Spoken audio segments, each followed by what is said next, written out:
Are you tired of not cashing in DFS? In order to win money in DFS, you need to be able to find the best play per dollar. Here at the Bayou Bengal Fantasy Network, we're here to help you find the best bang for your buck type of players. The first player that we want to target is someone who's starting to get up there in price at that quarterback position in CJ Stroud at 8,100. The Broncos are giving up the 11th most DK points to opposing quarterbacks. Stroud has been an absolute on a tear as of late, and he's really showing why he was so highly touted in the NFL draft. I was extremely high on this guy in the offseason, and he is really starting to show that poise that I saw in college right here in the NFL. It looks like the game is kind of really slowing down for him, which allows him to see the field very, very well. He throws for 300 yards in a game with ease, and with weapons all around him, the sky is really the limit for this kid. Stroud is being priced only $100 less than Jalen Hurts, but it is warranted, so strike while the coal is hot and get this guy in your lineup. The next player we want to target here is a wide receiver who's become a target hog just due to those injuries in Greg Dortch at 3,700. The Steelers are giving up the 13th most DK points to opposing wide receivers.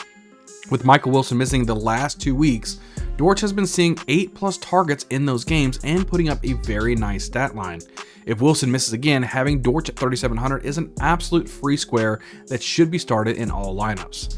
If Wilson does play this week, I'd say reel back on this guy just a little bit, but if Wilson isn't starting, smash Dortch all day. Now we move on to somebody who has a bigger target share just due to the plethora of injuries on this team, and tight end Jawan Johnson at 3,400. The Lions are giving up the 13th most DK points to opposing tight ends. With injuries due to, Chris Olave, Michael Thomas, and Rashad White, Johnson was second on the team in targets last week. While I do expect Olave to play this week due to him just having a concussion last week, I do expect Michael Thomas and Rashad White to miss, which places Johnson in a prime position to make some noise. Next, we're looking at a running back who's been getting consistent workload in running back Rashad White at 6,300. The Panthers are giving it the third most DK points to opposing running backs.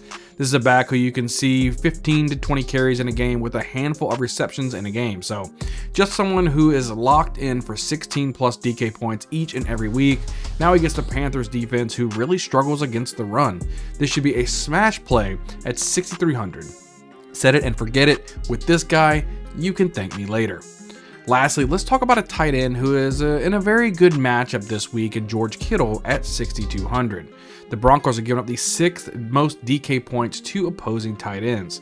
There may be some that say, hey, I'm just going to stay away from Kittle, because they look at last week's box score and they saw what he put up and it wasn't very impressive. But 3 weeks prior to that, he was at 22+ DK points a week. So that was the last 3 weeks prior to that. So Brock Purdy, he likes to target Kittle quite a bit, and against the NFC leading Eagles, I think Purdy's going to be needed to sling the ball all over the field. The Eagles have one of the NFL's best run defenses, so it's going to be up to Purdy to lead the charge. I'm not saying that Christian McCaffrey's going to be shut down, but he should be slowed down enough to where Purdy needs to use his arm. That's where Kittle comes in. I love the 49ers receiving option this week, and that definitely includes George Kittle. Start him with confidence.